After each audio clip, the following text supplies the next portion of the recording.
നമസ്കാരം. S V ചാനലിലേക്ക് ഒരിക്കൽ കൂടി സ്വാഗതം. സത്യം എനിക്ക് ഈ രമേശ് ചെന്നിത്തലയെ ഓർത്തിട്ട് ഭയങ്കരമായ സഹതാപം തോന്നുന്നു. ഭയങ്കരമായ സഹതാപം എന്ന് വെച്ചാൽ ഭയങ്കരമായ സഹതാപം. എന്തിനാണ് ഈ പറയുന്ന രമേശ് ചെന്നിത്തല എന്ന് പറയുന്ന നേതാവ് ഇങ്ങനെ അങ്ങ് തരം താഴുന്നതെന്ന് മനസ്സിലാവാത്തത്? ഒന്നുമില്ലെങ്കിൽ ഏറെക്കാലം MLA ആയി, മന്ത്രിയായി, ആഭ്യന്തര വകുപ്പ് മന്ത്രിയായി, MP ആയി ഒക്കെ ഇരുന്ന ഒരാളല്ലേ.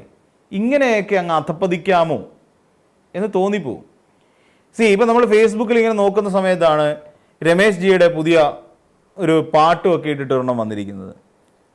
രമേശ് ജിയെ അറിയാമോ, ഞങ്ങളുടെ രമേശ് ജിയെ അറിയാമോ, നേതാവിനെ അറിയാമോ, ആ രണഗാഥയെ അറിയാമോ എന്ന് പറയുന്ന ഒരു ഗാനം ഇങ്ങനെ വ്യാപകമായി പ്രചരിക്കുന്നു. മണിമലയാറിനും അറിയാം, വേമ്പനാട് കായലിനും അറിയാം. അതാണ് ലിറിക്സ് അങ്ങനെയാണ് പോകുന്നത്. ഇത് കേട്ടപ്പോൾ ഞങ്ങൾക്ക് ശരിക്കും പറഞ്ഞാലേ ഒരു ഇടതുപക്ഷത്തിന് വേണ്ടിയിട്ട് ചിട്ടപ്പെടുത്തി എഴുതി ഉണ്ടാക്കിയൊരു പാട്ടുണ്ടായിരുന്നു. പുഷ്പനെ അറിയാമോ, ഞങ്ങളുടെ പുഷ്പനെ അറിയാമോ, സഖാവിനെ അറിയാമോ, ആ രണഗാഥയെ അറിയാമോ എന്ന് പറയുന്ന ഒരു വരികളുണ്ട്. ഈ വരികളെ ആൾട്ടർ ചെയ്തിട്ട് പുഷ്പനെ അറിയാമോ എന്നുള്ളത് മാറ്റിയിട്ട് രമേശ് ജിയെ അറിയാമോ എന്നാക്കി. ഞങ്ങളുടെ നേതാവിനെ അറിയാമോ എന്നൊക്കെ പറഞ്ഞിട്ട് ഈ പറയുന്ന എന്താ പറയുക മാഹി പുഴയെക്കുറിച്ച്, മയ്യഴി പുഴയെക്കുറിച്ച് പറയുന്നുണ്ട്. അപ്പോൾ അതൊക്കെ മാറ്റിയിട്ട് വേമ്പനാട് കായലും എന്താ പറയുക മണിമലയാറും ഒക്കെ കോർത്തിണക്കിക്കൊണ്ട് രമേശ് ചെന്നിത്തല എന്ന് പറയുന്ന ഒരാളുടെ ജീവിതത്തെക്കുറിച്ച് പറയുകയാണ്. അത് ഒന്നാമത്തെ കാര്യം, തണ്ടൊടിഞ്ഞെങ്കിലും കരിയാതിരിക്കുന്ന അങ്ങനെ വാടാതെ എന്ന് പറയുന്ന പനിനീർ പുഷ്പമാണ്. പിന്നെ ഈ പറയുന്ന നമ്മുടെ നേതാവായ സഖാവ് പുഷ്പൻ. നമുക്കറിയാം, കൂത്തുപറമ്പ് വെടിവെപ്പുമായി ബന്ധപ്പെട്ടുകൊണ്ട്, കൂത്തുപറമ്പ് സമരവുമായി ബന്ധപ്പെട്ടുകൊണ്ട് അദ്ദേഹം ജീവിക്കുന്ന രക്തസാക്ഷിയായിരുന്നു. ഇത് അതാണ് അദ്ദേഹം രക്തസാക്ഷിത്വം വരിച്ചത്. അപ്പോൾ അങ്ങനെയുള്ള ഒരു സഖാവിൻ്റെ പാട്ടെടുത്തുകൊണ്ട് രമേശ് ചെന്നിത്തല എന്ന് പറയുന്ന ഒരു നേതാവ് കാണിച്ചു കൂട്ടുന്ന, അല്ലെങ്കിൽ അദ്ദേഹത്തിനെ കോമാളി വേഷം കെട്ടിക്കുന്ന ഒരു പറ്റം ആളുകൾ PR വർക്കെന്നും പറഞ്ഞുകൊണ്ട് അദ്ദേഹത്തിൻ്റെ പിന്നാലെ കൂടിയിട്ടുണ്ട്. എനിക്ക് ഒരുപക്ഷെ ഇതിനെക്കുറിച്ച് വലിയ ബോധമില്ലാതെയാണോ രമേശ് ചെന്നിത്തല ഇതിനകത്ത് തല വെച്ചു കൊടുത്തത് എന്നറിയില്ല. ട്രോളുന്നതും അതോടൊപ്പം വാഴ്ത്തുന്നതും തിരിച്ചറിയാനുള്ള ഒരു കഴിവ് രമേശ് ജിക്ക് നഷ്ടപ്പെട്ടിട്ടുണ്ടോ എന്ന് സംശയിക്കേണ്ടിയിരിക്കുന്നു. മുഖ്യമന്ത്രിയാവുക എന്ന് പറയുന്ന അദമ്യമായ ആഗ്രഹത്തിൻ്റെ പിന്നാലെ ഓടി നടക്കുന്ന 3 പേരാണ്. ഒന്ന് രമേശ് ചെന്നിത്തല, ഒന്ന് VD സതീശൻ, മറ്റൊരാൾ KC വേണുഗോപാൽ. ഇങ്ങനെ ഈ 3 പേരും തങ്ങളാൽ കഴിയുന്ന വിധം കേരളത്തിലെ ജനങ്ങളുടെ മുമ്പിലേക്ക് തങ്ങൾ ചെയ്തു കൂട്ടിയ വീരഗാഥകൾ എത്തിച്ചു കൊടുക്കുക എന്നുള്ള വല്ലാത്തൊരു പ്രയത്നത്തിലാണ് എന്ന് പറയേണ്ടി വരും. അതിൽ നമുക്കറിയാം, VD സതീശൻ ഇപ്പോൾ തൻ്റെ നിയമസഭാ പ്രസംഗങ്ങളും അതോടൊപ്പം തന്നെ മറ്റ് പലയിടങ്ങളിലും അദ്ദേഹം നടത്തിയ പ്രസംഗങ്ങളുടെ ഒരു സമാഹാരം പുറത്തേക്ക് ഇറക്കാൻ പോകുന്നു. ആ പ്രസംഗങ്ങളെല്ലാം നമുക്കറിയാം 99% കള്ളമാണ് എന്നറിയാം. 101 കള്ളങ്ങളെന്നോ 1001 കള്ളങ്ങളെന്നോ മറ്റോ പറഞ്ഞിട്ട് പുസ്തകം ഇറക്കുന്നതിനും കുറച്ചുകൂടെ നല്ലത്. ഇനിയും നടത്തിയ നിലപാടുകളുടെയും നിർഭയത്വത്തിൻ്റെയും ഒക്കെ ഒരു പേരിട്ടുകൊണ്ട് KC വേണുഗോപാലും ഒരു പുസ്തകം പ്രസിദ്ധീകരിക്കുന്നുണ്ട്, ജീവചരിത്രം പോലെ പ്രസിദ്ധീകരിക്കുന്നു. ആ കൂടെ രമേശ് ചെന്നിത്തല കേരള യാത്ര എന്ന് പറഞ്ഞുകൊണ്ടൊരു YouTube ചാനൽ, ഏകദേശം 100-ലധികം സബ്സ്ക്രൈബേഴ്സ് അദ്ദേഹത്തിന് ഇപ്പം ലഭിച്ചിട്ടുണ്ട്. 3 ദിവസം കൊണ്ടാണേ. അപ്പോൾ ഇങ്ങനെ അതിലൂടെ പോഡ്കാസ്റ്റിലൂടെ സെൽഫ് പ്രൊമോഷന് വേണ്ടി പരിശ്രമിച്ചുകൊണ്ടിരിക്കുകയാണ് രമേശ് ചെന്നിത്തല. അതിനിടയിലാണ് രമേശ് ചെന്നിത്തലയുടെ പേരിൽ ഇങ്ങനെ ഒരു ഗാനം ഈ കേരളത്തിൻ്റെ മണ്ണിൽ അലയടിച്ചുകൊണ്ടിരിക്കുന്നത്. അലയടിക്കുക എന്ന് പറഞ്ഞാൽ കേരളത്തിലുള്ള എല്ലാവരും ഏറ്റെടുക്കുക എന്നുള്ളതാണ് ഈ പാട്ടിലൂടെ ഉദ്ദേശിക്കുന്നത്. രമേശ് ചെന്നിത്തലയ്ക്ക് വേണ്ടി ആ പാട്ട് എഴുതിയ മഹാൻ ഇതിനു മുൻപ് എവിടെയാണ്, എന്താണ് എഴുതിയിരുന്നത് എന്നുകൂടി അന്ന് പഠിക്കാതെ, അയാൾക്ക് സാഹിത്യവുമായിട്ടോ കലയുമായോ ഗാനവുമായിട്ടോ പാട്ടുമായിട്ടോ എന്തെങ്കിലും ഒരു പുലബന്ധമെങ്കിലും ഉണ്ടോ എന്ന് പോലും തിരയാതെ രമേശ് ജി പിടിച്ച് പാട്ടെഴുതാൻ ഏൽപ്പിച്ചു. പെട്ടെന്ന് നോക്കിയപ്പോൾ അയാളുടെ മുന്നിൽ കഴിഞ്ഞ 10-35 ലക്ഷം പേര് യൂട്യൂബിൽ തിരഞ്ഞു പോയ പുഷ്പനെ അറിയാമോ എന്ന് പറയുന്ന ആ പാട്ട് തന്നെയായിരുന്നു. ആ പാട്ട് പെട്ടെന്ന് കിട്ടി. അതിൽ സഖാവ് പുഷ്പൻ്റെ പേര് മാറ്റിയിട്ട് പകരം രമേശ് ജി മാത്രം കയറ്റി വെച്ചു.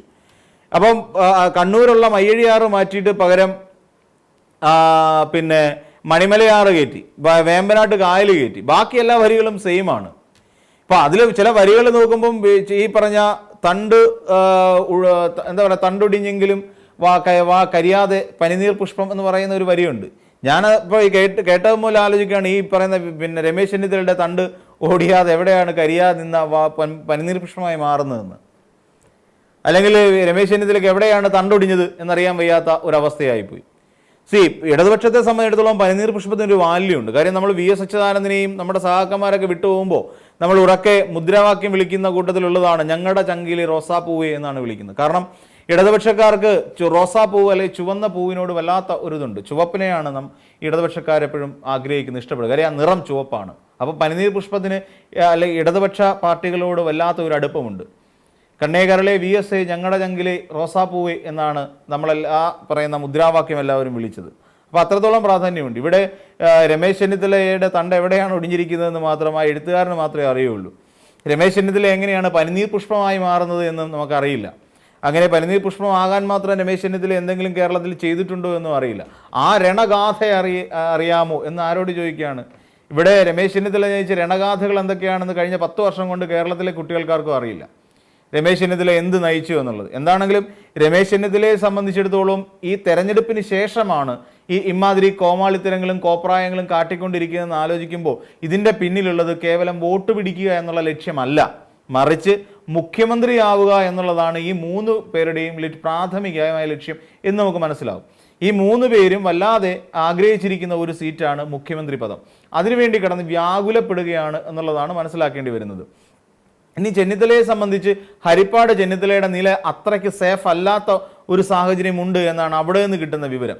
കാരണം എന്താണെന്ന് ചോദിച്ചാൽ ഇവിടെ ചെന്നിത്തല ഇത്രയും കാലം അവിടെ നിൽക്കുന്ന സമയത്ത് അവിടെ നിന്നൊരു ഈസി വാക്ക് ഓവർ എന്നുള്ള നിലയിൽ നിന്നുകൊണ്ട് തെരഞ്ഞെടുപ്പിനെ അഭിമുഖീകരിക്കാൻ കഴിയുമായിരുന്നു. എന്നാൽ ഈ കഴിഞ്ഞ വർഷങ്ങളിലൊന്നും ചെന്നിത്തല സ്വന്തം നാടിന് വേണ്ടി എന്ത് വികസന പ്രവർത്തനങ്ങൾ നടത്തിയിട്ടുണ്ട് എന്നുള്ള കാര്യം ഹരിപ്പാടുകാർക്കാർക്കും അറിയില്ല.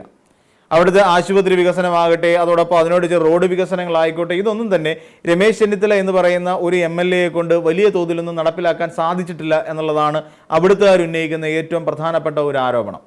അത് ആരോപണം മാത്രമല്ല, റോഡ് വികസനം, റോഡിലൂടെയൊക്കെ യാത്ര ചെയ്യുമ്പോൾ നമുക്ക് തോന്നുന്ന കാര്യം അതൊക്കെ തന്നെയാണ്. മതിയായ വീതി പോലും ഇല്ലാത്ത രീതിയിൽ അവിടുത്തെ ആരെയൊക്കെയോ അവിടെ സപ്പോർട്ട് ചെയ്യാൻ വേണ്ടിയിട്ടും ആരെയൊക്കെയോ പ്രീണിപ്പിക്കാൻ വേണ്ടിയിട്ടും രമേശ് ചെന്നിത്തല പലയിടങ്ങളിലും റോഡിനോ വീതി കൂട്ടുന്നതിനോട് ചില കണ്ണടയ്ക്കലുകൾ നടത്തിയിട്ടുണ്ട് എന്നുള്ളതാണ് വസ്തുത. അപ്പം വീതി കൂട്ടാൻ വേണ്ടിയിട്ട് ചില സ്ഥാപിത താല്പര്യ സംരക്ഷണാർത്ഥം പ്രവർത്തിച്ചു എന്നുള്ളതാണ് മനസ്സിലാക്കാൻ കഴിയുന്നത്. അപ്പോൾ അതുകൊണ്ട് തന്നെ ഇത്തവണ അവിടുത്തെ ഒരു മത്സരം നമ്മൾ നോക്കുമ്പോൾ ജിസ്മോനാണ് അവിടെ LDFിൻ്റെ സ്ഥാനാർത്ഥി. അതോടൊപ്പം തന്നെ പുറത്തോട്ട് നോക്കിയാൽ അവിടെ സന്ദീപ് വചസ്പതി എന്ന് പറയുന്ന ഒരു നേതാവും BJPയുടെ സ്ഥാനാർത്ഥിയായി അവിടെ മത്സരിക്കുകയും ചെയ്യുന്നുണ്ട്. ഏറ്റവും അധികം അവിടുത്തെ ഒരു സാമുദായിക വോട്ടുകൾ നേടിക്കൊണ്ടായിരുന്നു പലപ്പോഴും രമേശ് ചെന്നിത്തല അവിടെ വിജയിച്ചുകൊണ്ടിരുന്നത്. എന്നാൽ ഇത്തവണ അവിടെ ഒരു വലിയ സാമുദായിക വോട്ടിനകത്ത് വല്ലാത്ത ഒരു ഭിന്നിപ്പുണ്ടായിരിക്കുന്നു എന്നുള്ളതാണ് അവിടുന്ന് അറിയാൻ കഴിയുന്നത്. അതായത് ഈ സന്ദീപ് വചസ്പതി നിൽക്കുമ്പോൾ അവിടെ ഈ ഒരു ഹിന്ദു ഭൂരിപക്ഷത്തിൽ വരുന്ന ഒരു വിഭാഗം വോട്ടുകൾ നേരെ സന്ദീപ് വചസ്പതിയിലേക്ക് കേന്ദ്രീകരിക്കാനുള്ള എല്ലാവിധ സാഹചര്യങ്ങളും ഹരിപ്പാട് മണ്ഡലത്തിൽ ഇപ്പോൾ നിലവിലുണ്ട്. അങ്ങനെ പരിഗണിക്കുമ്പോൾ UDFിൽ നിന്നുള്ള ഒരുമാതിരിപ്പെട്ട വോട്ടുകളെല്ലാം അവിടെ നിന്ന് ഈ പറയുന്ന രമേശ് ചെന്നിത്തലയിൽ നിന്ന് സന്ദീപ് വചസ്പതിയിലേക്ക് പോകുന്നതിനുള്ള സാധ്യതകളാണ് അവിടെയുള്ള പലരും നിരീക്ഷിക്കുന്നത്. അപ്പോൾ അതിൻ്റെ അർത്ഥം രമേശ് ചെന്നിത്തല ഇത്തവണ അങ്ങ് പാട്ടം പാടി തോൽക്കും എന്നുള്ളതല്ല, പക്ഷേ അത്ര ഈസി വാക്ക് ഓവർ ആയിരിക്കില്ല എന്നുള്ളതാണ്. പിന്നീട് ഈ കോൺഗ്രസിൻ്റെ പൊതുരീതി അനുസരിച്ച് ഈ ഗ്രൂപ്പ് വഴക്കുകൾ കാരണം ഒരാൾക്കും ഇന്ന സീറ്റ് UDFിൻ്റെ അല്ലെങ്കിൽ കോൺഗ്രസിൻ്റെ ഉറച്ച സീറ്റാണെങ്കിൽ പോലും ഒന്നും വിശ്വസിക്കാൻ കഴിയില്ല. കാരണം ഗ്രൂപ്പ് എന്ന് പറയുന്ന ഒരു സംവിധാനം കോൺഗ്രസിനകത്ത് നിൽക്കുന്നത് കൊണ്ട് തന്നെ എതിർ ഗ്രൂപ്പുകാർ പാലം വലിക്കുന്നത് സ്വാഭാവികമാണ്. ആ രീതിയിലും കൂടിയുള്ള ഒരു പാലം വലി കൂടി അവിടെ നടന്നിട്ടില്ലെങ്കിൽ ഒരുപക്ഷെ രമേശ് ചെന്നിത്തല കടന്നുകൂടി പോകാനുള്ള സാധ്യത അവിടെ കാണുന്നുണ്ട്. അപ്പം നമ്മൾ മനസ്സിലാക്കേണ്ടത് ഈ രമേശ് ചെന്നിത്തലയ്ക്ക് ഇത്തവണ വിജയം അനായാസമായിരിക്കില്ല എന്നുള്ളത് തന്നെയാണ്. 2 കാരണങ്ങളാണ്. ഒന്ന്, ഗ്രൂപ്പിൻ്റെ ഭാഗമായിട്ടുണ്ടായ പാലം വലി. ഒന്ന്, രണ്ടാമത് സന്ദീപ് വചസ്പതി എന്ന് പറയുന്ന ഒരാളിലേക്ക് ഹൈന്ദവ വോട്ടുകൾ കേന്ദ്രീകരിക്കപ്പെട്ടു, സാമുദായിക വോട്ടുകൾ കേന്ദ്രീകരിക്കപ്പെട്ടു എന്നുള്ളതുമുണ്ട്. അപ്പോൾ ഈ 2 കാരണങ്ങൾ രമേശ് ചെന്നിത്തലയ്ക്ക് കഷ്ടകാലമാണ് സമ്മാനിക്കുന്നത്. അതിനിടയിൽ കഷ്ടകാലം കൂട്ടാൻ വേണ്ടിയിട്ടാണോ എന്നറിയില്ല രമേശ് ചെന്നിത്തല ഈ രീതിയിലുള്ള ചില നടപടിക്രമങ്ങളുമായി പോകുന്നുമുണ്ട്.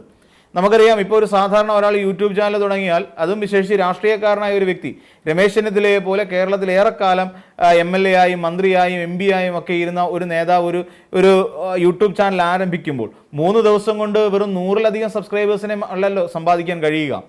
അദ്ദേഹത്തിന് അണികൾ മാത്രം വിചാരിച്ചിരുന്നുവെങ്കിൽ ഒരുപക്ഷെ ഇന്നൊരു 10,000-ന് മുകളിലേക്ക് അതിൻ്റെ സബ്സ്ക്രൈബേഴ്സിൻ്റെ എണ്ണം കൂടുകയും അതിനകത്തുള്ള കാഴ്ചക്കാരുടെ എണ്ണം ഈ പറയുന്ന ലക്ഷങ്ങൾ കവിയുകയും ചെയ്തേനെ. അല്ലെങ്കിൽ 10,000 കവിയുകയും ചെയ്തേനെ. സ്വാഭാവികമായി ഉണ്ടാകുന്ന കാര്യം, ഒരു മണ്ഡലം എടുത്തു കഴിഞ്ഞാൽ അവിടെ അദ്ദേഹത്തിന് ചിലപ്പോൾ 20,000-ലധികം വോട്ടുകളുടെ ഭൂരിപക്ഷം കിട്ടുന്ന മണ്ഡലത്തിൽ പോലും അദ്ദേഹത്തിന് ഈ രീതിയിൽ കുറച്ചധികം ആൾക്കാരെ കണ്ടെത്താൻ കഴിയുന്നില്ല. കേരള യാത്രയിൽ അദ്ദേഹം പറയുന്ന കാര്യങ്ങൾ കേൾക്കാൻ കോൺഗ്രസ്സുകാർ പോലും തയ്യാറാവുന്നില്ല എന്നല്ലേ അതിൻ്റെ അർത്ഥം? അതായത് ഈ പറയുന്ന ഇദ്ദേഹത്തെ സംബന്ധിച്ച്, രമേശ് ചെന്നിത്തലയെ സംബന്ധിച്ചുള്ള ജനകീയത കുറഞ്ഞുപോയി എന്ന് തന്നെ കരുതേണ്ടി വരും. അത് മാത്രമല്ല, അദ്ദേഹത്തിൻ്റെ ഓരോ പോസ്റ്റുകൾക്കും അല്ലെങ്കിൽ അദ്ദേഹം പറയുന്ന ഓരോ കാര്യങ്ങൾക്കും അടിയിൽ വന്ന് നിന്നുകൊണ്ട് കമന്റ് ചെയ്യുന്നവർ ഇടതുപക്ഷക്കാരേ അല്ല, അതെല്ലാം വി ഡി സതീശൻ്റെയും കെ സി വേണുഗോപാലിൻ്റെയും ആൾക്കാരാണ് എന്ന് നിസ്സംശയം പറയേണ്ടി വരും. ഏറ്റവും കൂടുതൽ വി ഡി സതീശൻ്റെ ആൾക്കാരാണെന്നേ. രമേശ് ചെന്നിത്തല എന്ത് ചെയ്തിട്ടാണ് എന്ന് മുഖ്യമന്ത്രി പദത്തിന് വേണ്ടി കിടന്ന് കടിപിടി കൂടുന്നത് എന്ന് ചോദിച്ചുകൊണ്ട് വി ഡി സതീശൻ്റെ ഫാൻസ് വന്ന് കമന്റ് ചെയ്യുന്നുണ്ട്. അതിൻ്റെ അർത്ഥം ഈ രമേശ് ചെന്നിത്തല ഇനി എത്ര തലകുത്തി നിന്നാലും ശരി, വി ഡി സതീശനെ കവച്ചു വെച്ചുകൊണ്ട് മുന്നോട്ട് പോകാൻ കഴിയില്ല എന്ന് തന്നെയാണ് മനസ്സിലാക്കാൻ സാധിക്കുന്നത്. എന്നാൽ വി ഡി സതീശൻ ഇനി രമേശ് ചെന്നിത്തല മുഖ്യമന്ത്രി ആയിരുന്നാലോ, കെ സി വേണുഗോപാൽ മുഖ്യമന്ത്രി ആയിരുന്നാലോ, വി ഡി സതീശൻ ആ മന്ത്രിസഭയിൽ അംഗമാകുമോ എന്നുള്ള കാര്യത്തിലും സംശയമുണ്ട്. അപ്പോൾ ഈ രീതിയിലെല്ലാം കുഴഞ്ഞു മറിഞ്ഞു കിടക്കുന്ന സാഹചര്യത്തിലാണ് ഈ രീതിയിൽ രമേശ് ജിയെ അറിയാമോ, ഞങ്ങളുടെ നേതാവിനെ അറിയാമോ, ഈ തണ്ടൊടിഞ്ഞ പനിനീർ പുഷ്പം എന്നൊക്കെ പറഞ്ഞിട്ട് പാട്ടും കൊണ്ട് വരുന്നതെന്ന് ആലോചിച്ച് നോക്കണം. ഒന്നാമതേ നാണം കെട്ടിരിക്കുക, ആ കൂട്ടത്തിൽ വീണ്ടും വീണ്ടും നാണം കെടാൻ രമേശ് ചെന്നിത്തലാജി നിങ്ങൾക്കൊരു ഉളുപ്പ് വേണ്ടേ? ഇതിനു മുമ്പ് ഒരു PR വർക്ക് നടത്തിയതിൻ്റെ പേരിൽ കിട്ടിയിട്ടുള്ള ഉസ്മാൻ എന്നുള്ള വിളിപ്പേര് ഇന്ന് വരെ അങ്ങയുടെ തലയിൽ നിന്ന് പോയിട്ടുണ്ടോ എന്ന് കൂടി ഒന്ന് ആലോചിച്ച് നോക്കണ്ടേ? അതിപ്പോഴും അങ്ങയുടെ ഒരു ശനിദശ പോലെ അങ്ങയെ പിന്തുടരുന്നു എന്നുള്ള കാര്യവും രമേശ് ജി എന്തുകൊണ്ട് ചിന്തിക്കുന്നില്ല എന്നുള്ളതാണ് മനസ്സിലാക്കാത്തത്.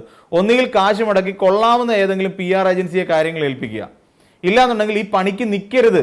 ഒരു മൊബൈൽ ഫോൺ എടുത്ത് നിങ്ങളൊരു ഫോണും കൊണ്ടിരുന്ന് അങ്ങോട്ടും ഇങ്ങോട്ടും വിളിച്ച് ഉസ്മാൻ ഉണ്ടോ, കോവിഡ് എങ്ങനെ ഉണ്ടെന്നൊക്കെ വിളിച്ച് ചോദിക്കുന്ന ആ ഒരു കാലത്തിൽ നിന്ന് കുറച്ചുകൂടെ മാറിക്കഴിഞ്ഞു. ഇവിടെ രാഹുൽ മാങ്കൂട്ടം അടക്കം കൂട്ടിക്കൊണ്ടിരിക്കുന്നത് എന്താണെന്ന് കണ്ടാൽ അറിയാമല്ലോ. പ്രൊഫഷണൽ ക്യാമറമാരെ വെച്ചിട്ടാണ് ചെയ്യുന്നത്.